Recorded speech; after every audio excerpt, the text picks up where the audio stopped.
The slap of betrayal landed before I could breathe. I stood frozen in the school courtyard as Ellie, my best friend since third grade, handed my phone to a crowd. Her smile was too bright, her eyes empty. On the screen, a message I had written in trust to her the night before flashed, the private secret I'd begged her to keep. Students circled, whispering, laughter like knives. I felt the world tilt. My chest tightened so hard I thought it might break. Ellie watched me like she'd rehearsed this exact moment. I remember the weight of my backpack, the taste of metal in my mouth, the way the sun looked too clean for what happened. My cheeks burned and tears tried to arrive but stalled. I tried to grab the phone, tried to speak, but words were stuck in my throat. People took pictures, and someone shouted something cruel and clever. Ellie shrugged as if shrugging off a jacket. The shame hit like cold water. Every secret I'd kept for her sprang leaks. I had trusted her above anyone.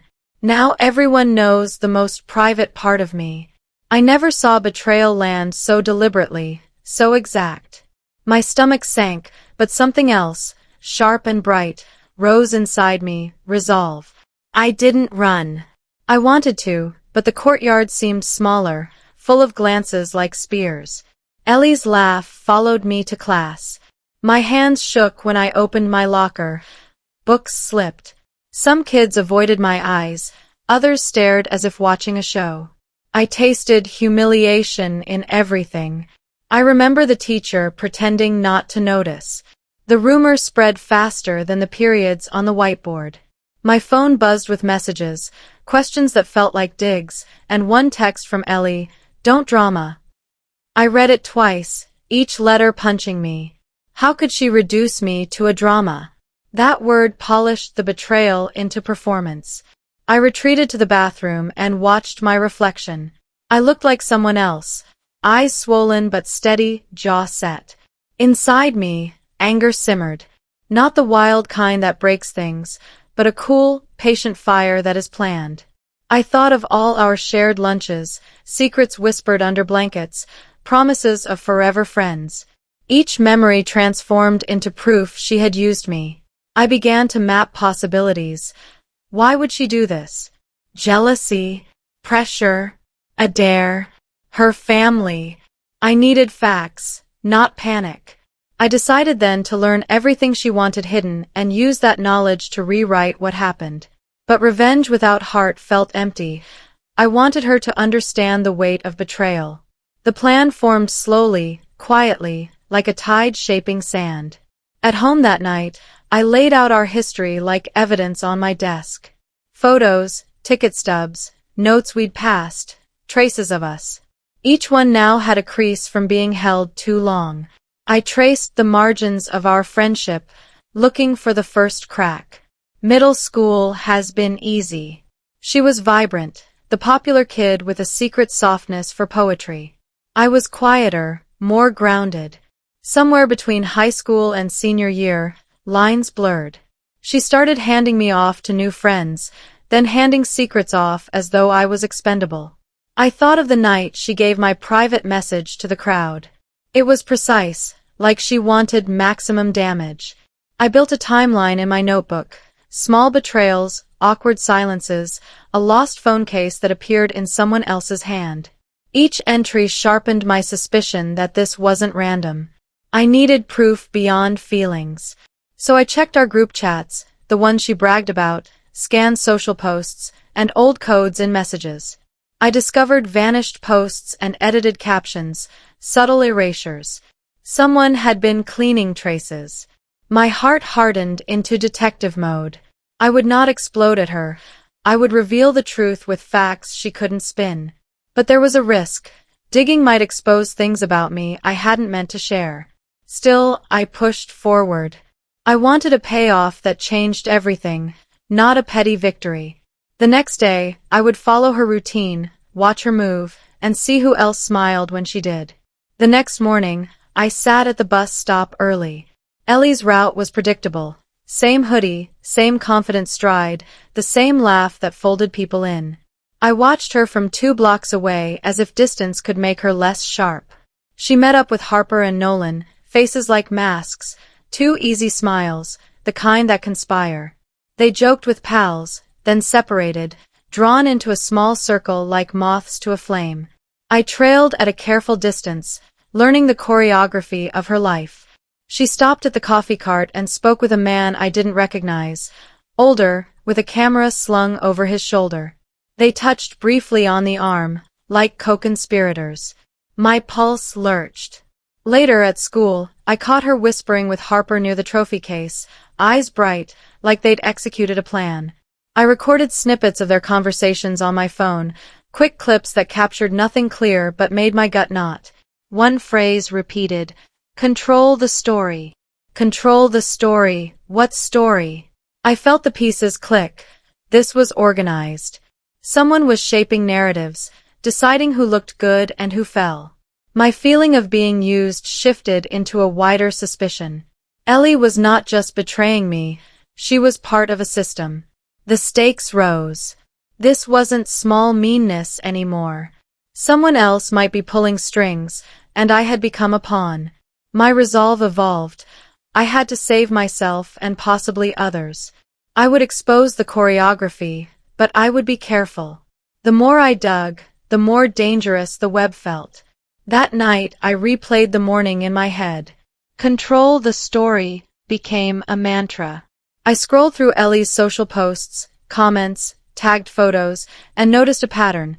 Certain images always disappeared after a few hours, like curated weather. I dug through cached pages and found older copies, ghosted posts with captions now gone. One photo showed Ellie and a woman in a studio, both laughing, a stack of notebooks between them. The caption had been, "Shaping headlines." Now it is gone. I accessed a local online forum where students leaked gossip. A user named Third Eye posted cryptic clues about a group manipulating reputations. The post mentioned a studio influence and targeted students with secrets. My stomach flipped. I messaged Third Eye, pretending to be curious, careful with my tone. The reply was slow but immediate. "You don't want to know." I sent an image of the courtyard betrayal, a cropped frame. Silence stretched. Then, "Meet midnight behind the old gym." My chest sank and something else flared, fear mixed with hunger for justice. I knew the old gym, cold, hollow, audience of ghosts. Midnight felt dangerous in a new way. I thought of telling my parents. They'd worry. I thought of telling a teacher. They'd dismiss me. I decided to go. If this forum knew something and Ellie was connected, I needed to see the other side of the instruction. I would not be reckless. I would bring a small flashlight and my recorder. The night would likely change everything. Midnight behind the gym smelled like mildew and old hardwood. The air felt like waiting. I crouched by the back door, heart a drum. I wasn't alone. Two shadows moved, a tall kid with a hood and a girl with cropped hair, faces obscured. A small lantern threw their silhouettes long. "You came," the girl said. Her voice was soft, not hostile. She introduced herself as Mira. The hooded boy kept silent. I handed them the picture from my phone. Myra's eyes widened, then narrowed. "You have guts," she said. "Are you sure you want to step in?" I told them everything. The courtyard, the public betrayal, the control the story phrase, the studio photo.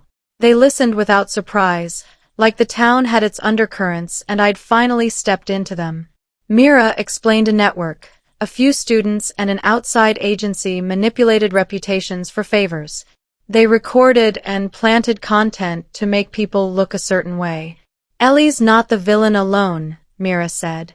"She's useful." My head spun. If true, I wasn't just backstabbed. I'd been processed by industry tactics. Mira had been tracking disappearances of student posts for months.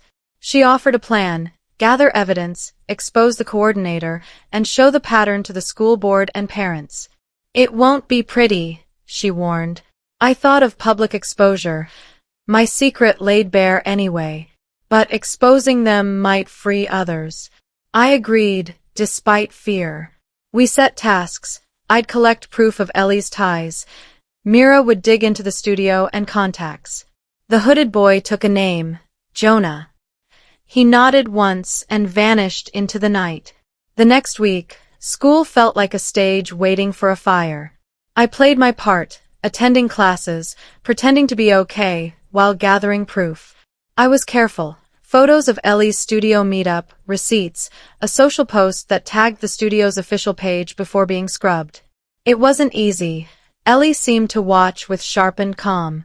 I recorded her conversations at the cafeteria, capturing phrases about cleaning names and placement. Each clip made my hands shake with adrenaline. At home, I organized everything into folders labeled with dates, locations, and the people involved.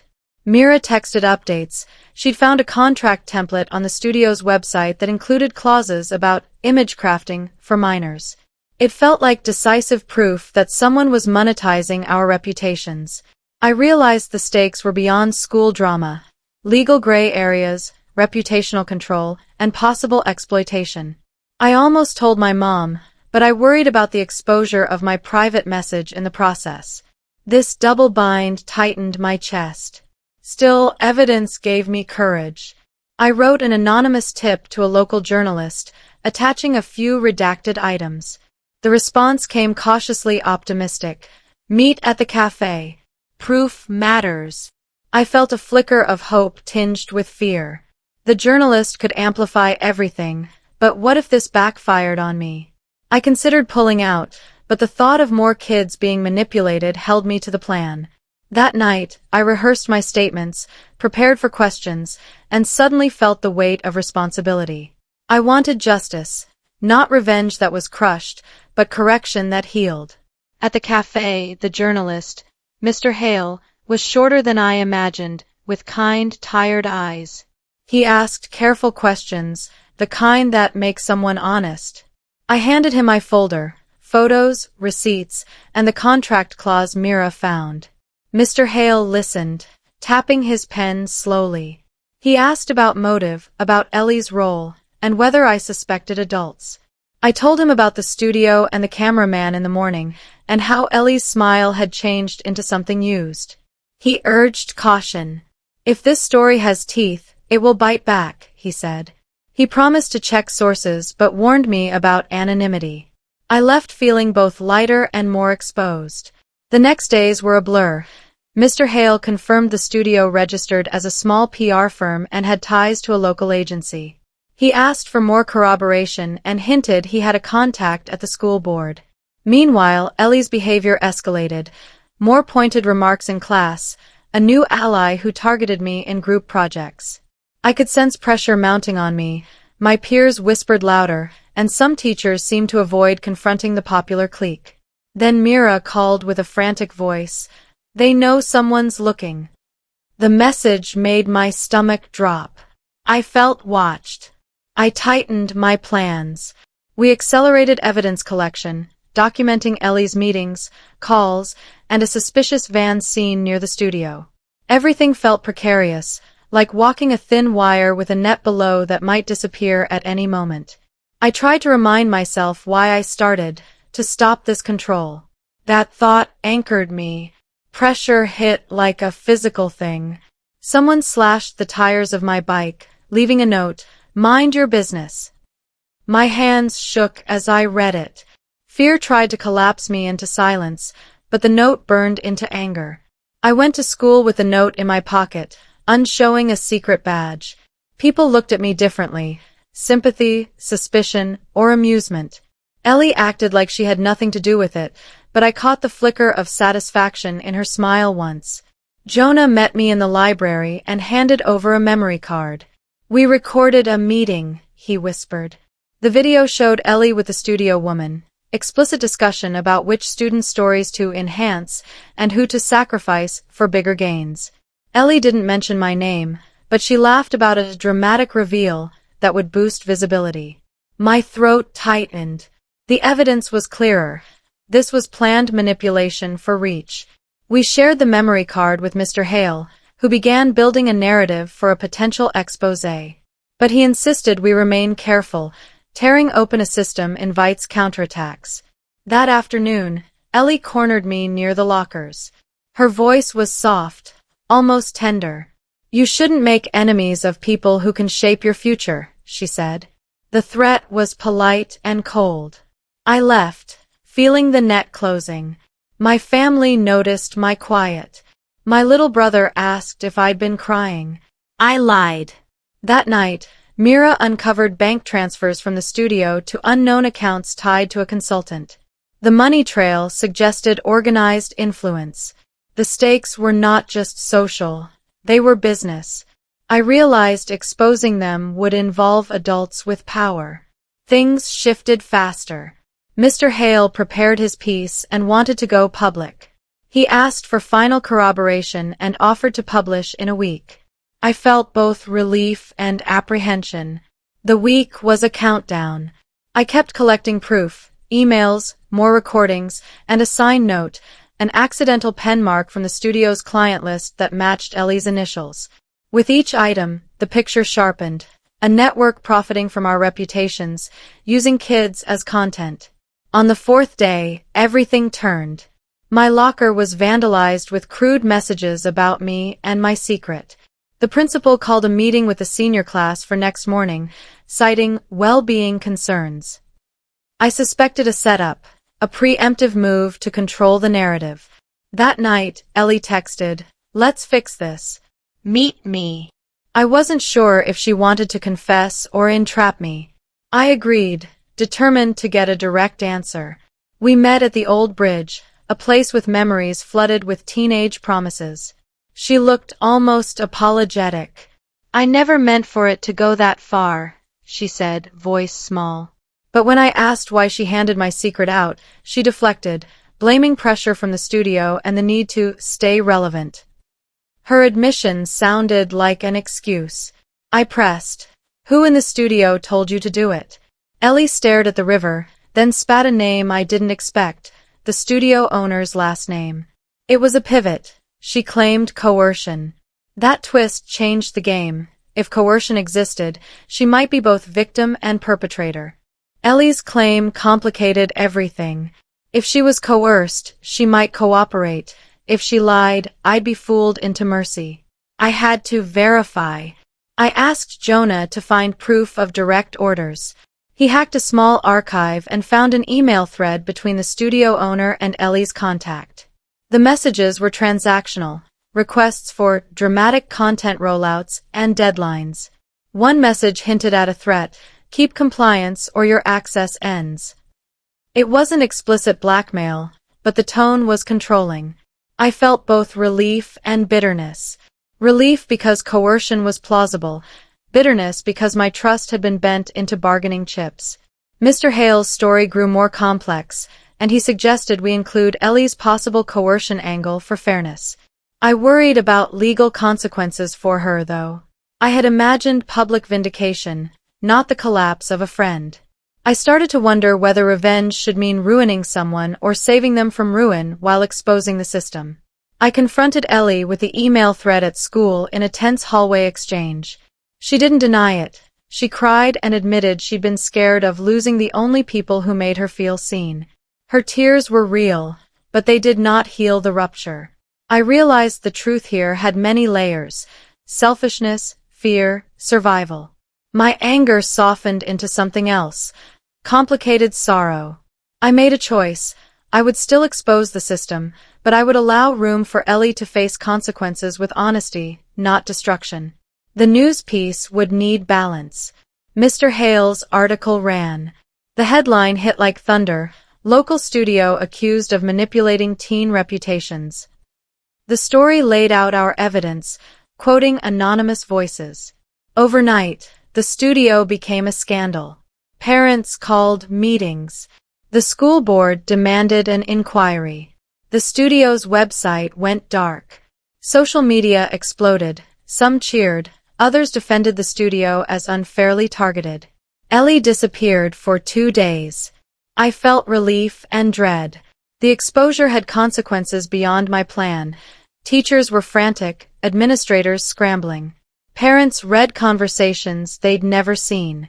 I had expected shock, but not this tidal wave. Then a friend texted, "You okay?" The question made me realize how frail I felt. The school principal asked me to come in, official now, not friendly.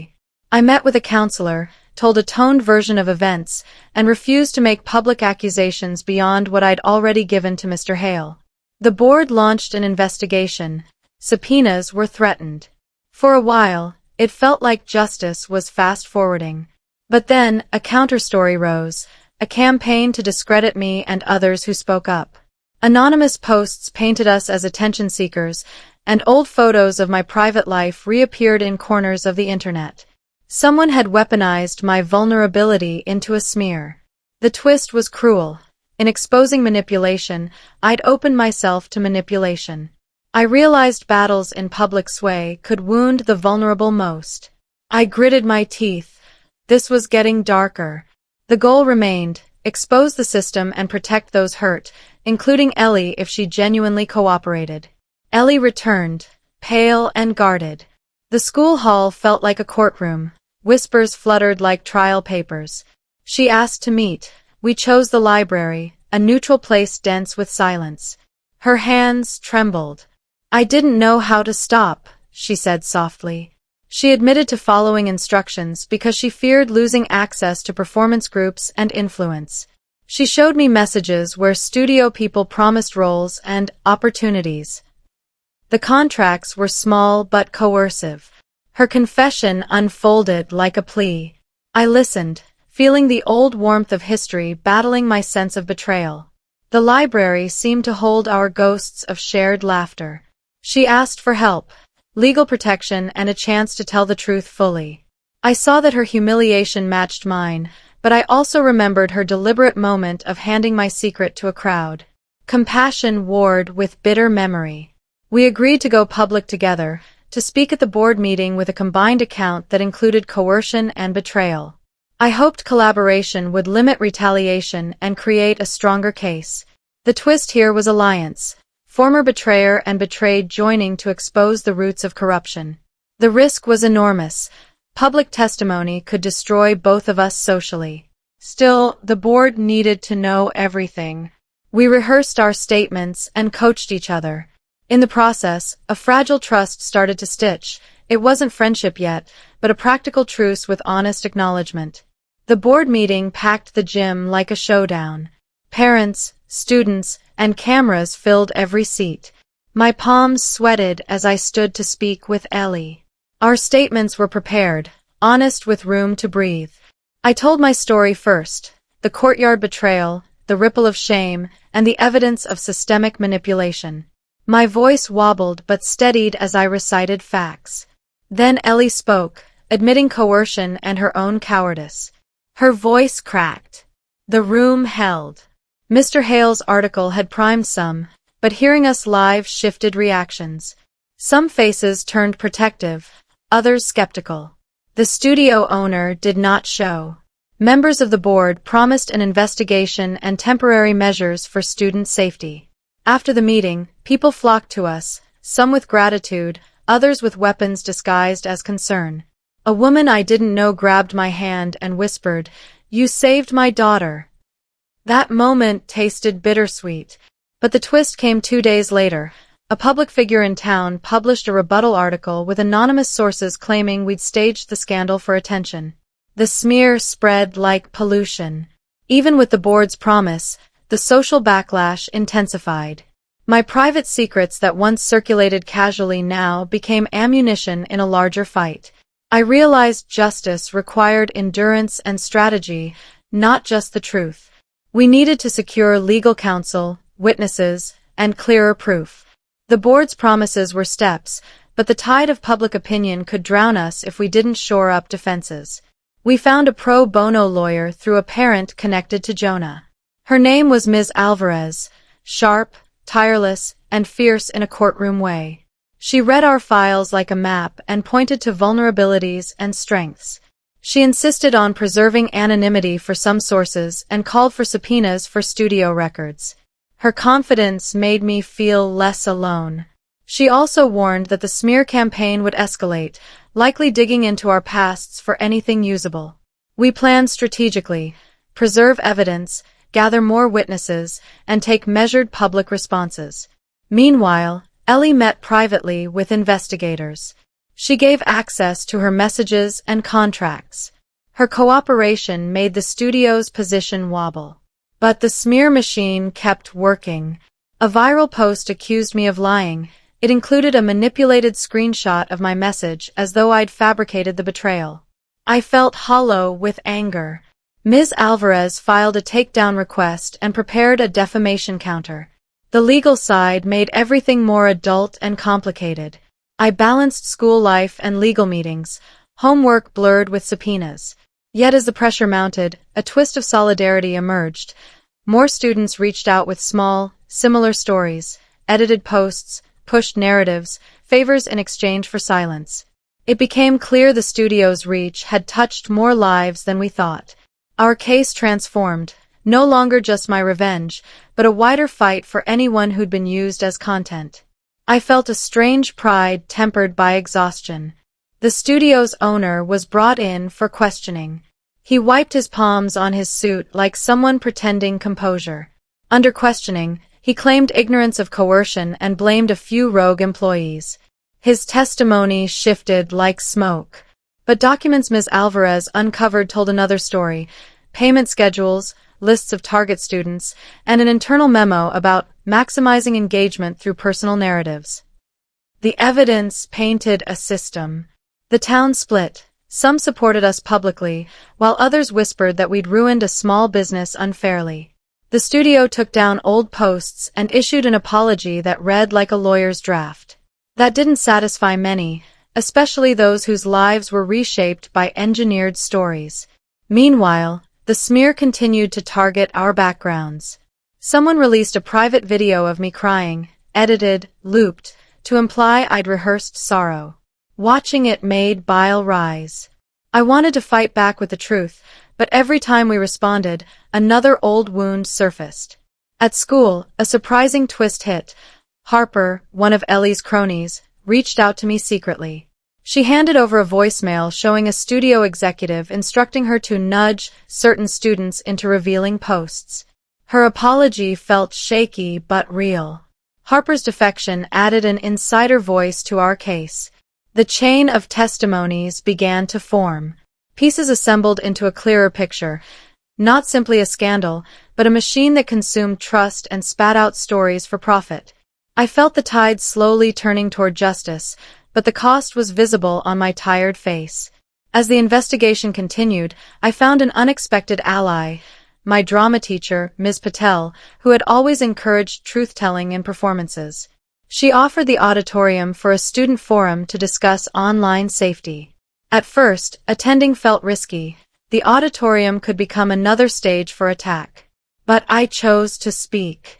Hundreds came, students, parents, local reporters. I told my story plainly, without theatricality, and Ellie followed, honest and smaller than before. Others stood up with their stories. The atmosphere shifted from spectacle to accountability. The twist was communal. Our hurt became a shared conversation. After the forum, community volunteers formed a group to support affected students, offering counseling and legal help. The studio faced not just legal consequences but actual community pushback. Meanwhile, the smear campaign tried one last push. A leaked contract, falsified, claimed we'd been paid to lie. Ms. Alvarez traced the forgery and exposed the source to the board. The fabricator's fingerprints led back to a public relations firm with ties to the studio. The revelation cracked the counterattack. For the first time, I felt real relief. But relief was shaded. My friendships were in ruins, and trust felt delicate as blown glass. Still, in the aftermath, a new kind of strength grew. Allies surfaced in places I'd expected none. The town held a cautious, collective breath as the investigation entered its final phases. Court papers arrived. The studio faced fines and restrictions, and some executives resigned. The PR firm that had pushed fabricated counter-narratives was under scrutiny. The legal victory felt concrete, but the emotional work continued. I still woke to phantom whispers, and my school days had changed irrevocably. Yet something else happened. Students began to reclaim narrative control. They started a campaign to archive original posts and demand consent for content. My role felt smaller and larger at once. I was one voice in a chorus that changed policy. Ellie and I met rarely, each meeting a fragile truce.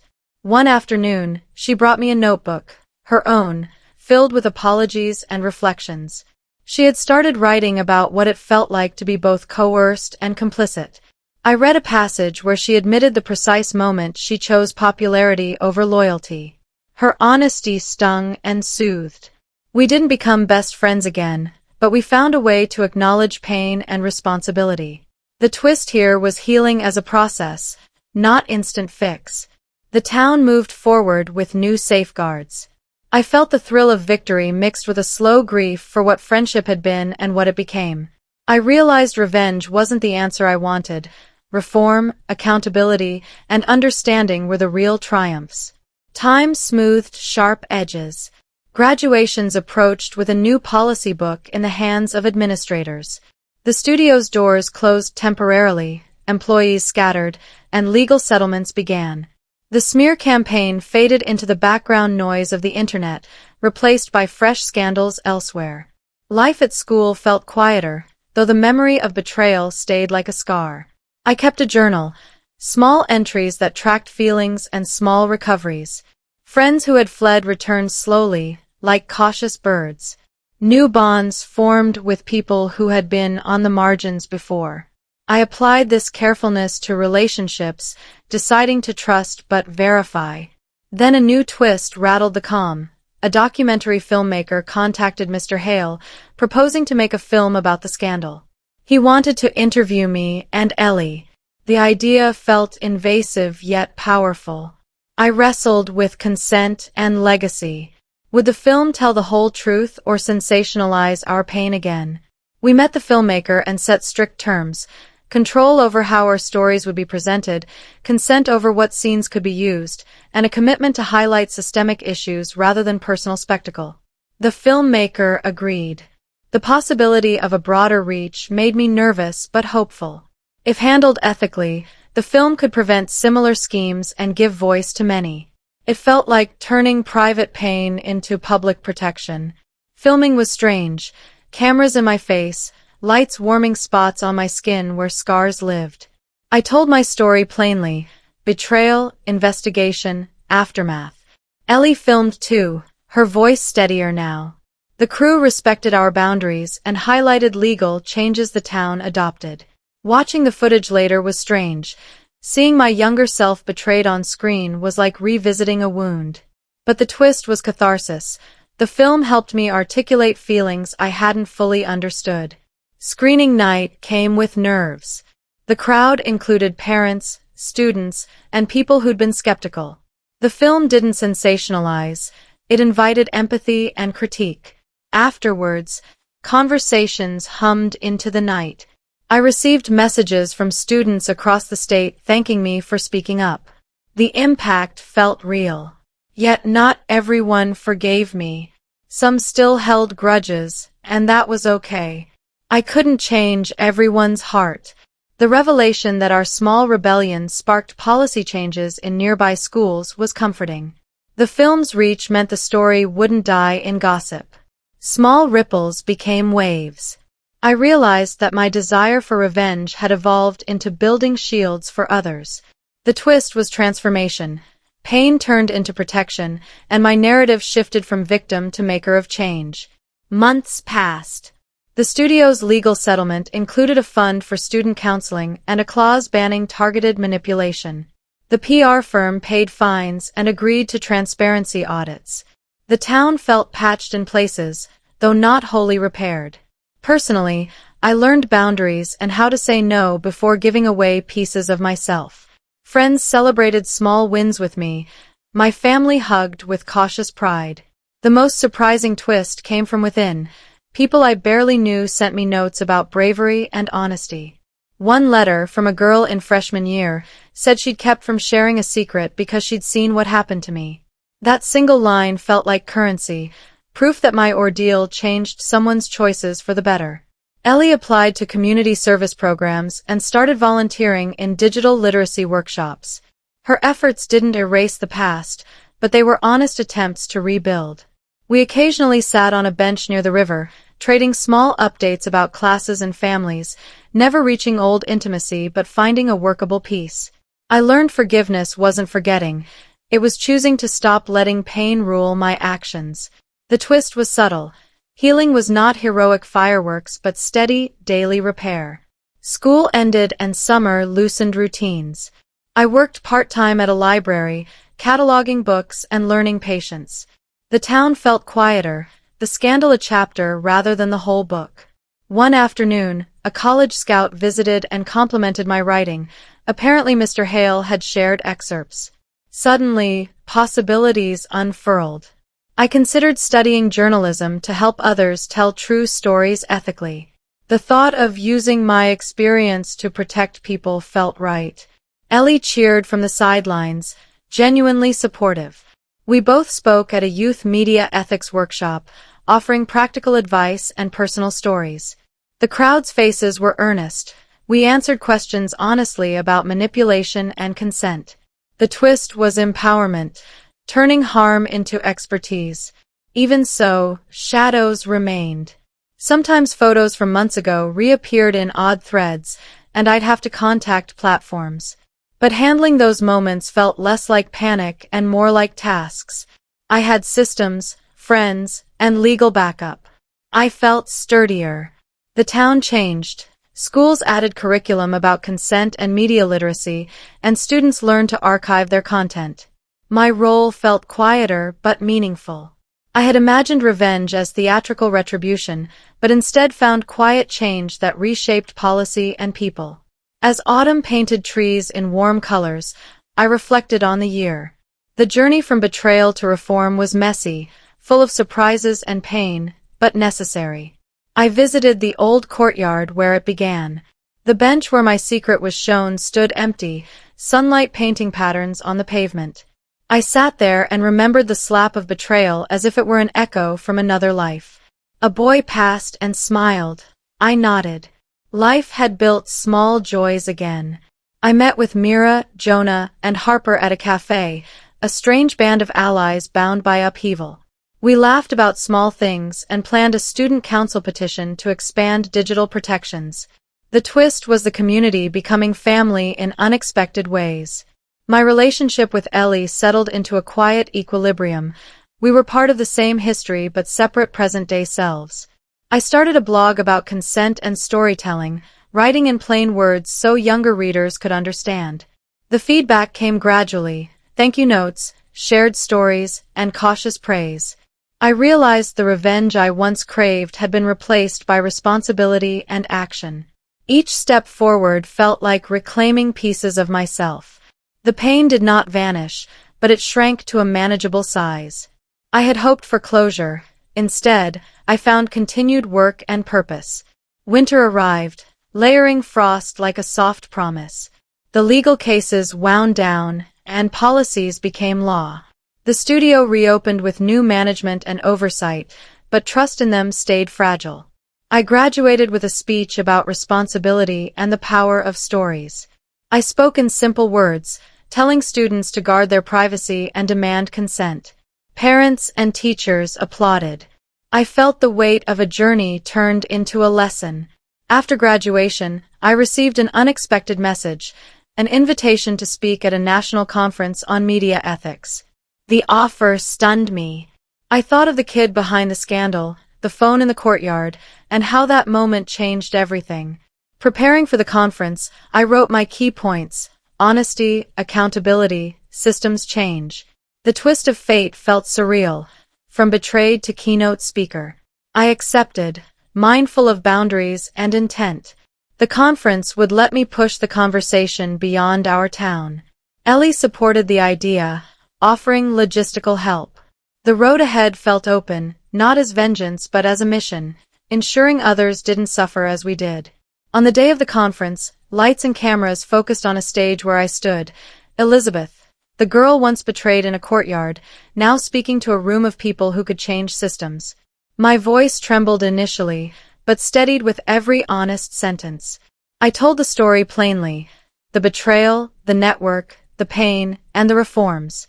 I urged the audience to build safeguards, teach consent, and protect youth. After my talk, people approached, some with tears, some with solutions. I realized the twist of my life. Pain had opened a door to purpose. Revenge would have been a sharp, hollow victory. Instead, I used my hurt to build something durable. Backstage, Ellie hugged me. No big reconciliation, but a recognition of shared accountability. Outside, the sun felt warm, not blinding. My phone buzzed with messages from students inspired to start similar campaigns. I smiled, thinking of the courtyard and the day everything split open. The story that began with injustice had become a call to change. I had been betrayed by my best friend, yes, but betrayal led me to find courage, build alliances, and create protection for others. The ending wasn't tidy, but it was honest. I had my scars, my lessons, and a future where I could help write better stories for people like me. If you enjoyed this story, please subscribe to my YouTube channel and tap the bell to get notified the moment we drop a new story, and don't forget to like the video to help others find it.